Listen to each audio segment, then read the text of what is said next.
Teman-teman pernah ngeliat nggak serangga dapat berjalan di atas permukaan air? Kok bisa ya serangga itu nggak tenggelam?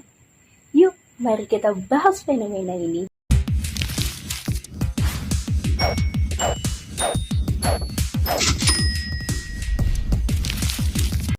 Halo, perkenalkan nama saya Deski Indriani.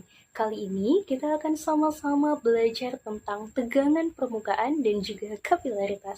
Pernah nggak memasukkan uang koin itu ke dalam air? Pasti uang koin itu tenggelam kan? Yuk, mari kita coba. Pada saat koin dimasukkan ke dalam air, koin tersebut tenggelam. Kemudian kita akan memasukkan koin tersebut ke dalam air dengan menggunakan garpu untuk menyeimbangkannya. Dan sama-sama kita lihat bahwa koin tersebut mengapung di atas permukaan air. Nah, kok bisa ya koin tadi tidak tenggelam?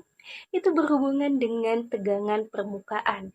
Tegangan permukaan bekerja pada permukaan suatu cairan dan merupakan suatu gaya tarikan ke bawah yang membuat permukaan cairan itu berada dalam keadaan tegang serta membentuk suatu lapisan tipis.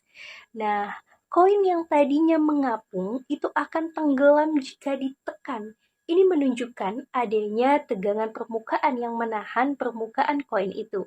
Pada saat koin ditekan, itu koin akan membelah ikatan di permukaan, lalu akhirnya akan tenggelam. Jadi, tegangan permukaan itu adalah mampu menahan benda yang harusnya tenggelam tapi menjadi mengapung dengan kondisi tertentu. Nah, rumus dari tegangan permukaan itu adalah gamma sama dengan F per D, atau gamma sama dengan gaya dibagi panjang permukaan di mana gaya bekerja. Oke? Pada peristiwa 1, ketika kita memasukkan tutup botol ke dalam air lalu ditekan, maka tutup botol tersebut tidak tenggelam. Itu tidak dapat dikatakan sebagai tegangan permukaan karena massa jenis benda itu lebih kecil daripada massa jenis air. Berbeda dengan peristiwa kedua, yaitu ketika kita memasukkan uang logam ke dalam air yang tadinya mengapung, kemudian setelah ditekan, uang logam tersebut tenggelam. Ini dapat disimpulkan bahwa pada peristiwa tersebut terdapat tegangan permukaan. Kapilaritas. Aplikasi dari tegangan permukaan itu adalah kapilaritas. Misalnya, ketika kita sedang minum dengan menggunakan sedotan, air itu akan naik sampai ketinggian tertentu. Nah, itu diakibatkan adanya tegangan permukaan yang membuat air itu bisa naik ke atas. Kapilaritas adalah peristiwa naik turunnya permukaan fluida di dalam pipa kapiler atau pembuluh sempit. Nah, akibat adanya gaya kohesi dan juga adesi pada setiap fluida itu memiliki tegangan permukaan dengan gejala kapilaritas yang berbeda. Nah, apa sih kohesi dan adesi itu? Oke, nah kohesi itu adalah gaya tarik-menarik antar molekul yang sejenis.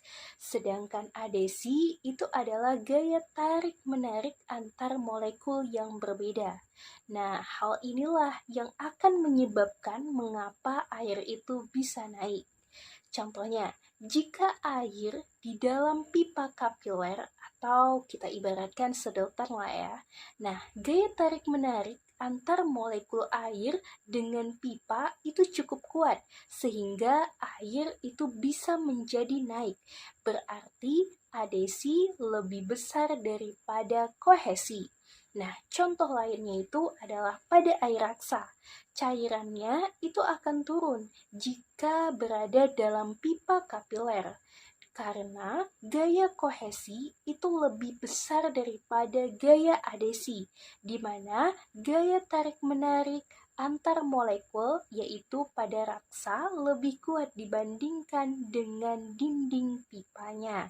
Nah, itu adalah salah satu penerapan dari tegangan permukaan yaitu kapilaritas. Untuk rumus dari kapilaritas, ini dia. Sekian video saya pada kesempatan kali ini dan sampai jumpa.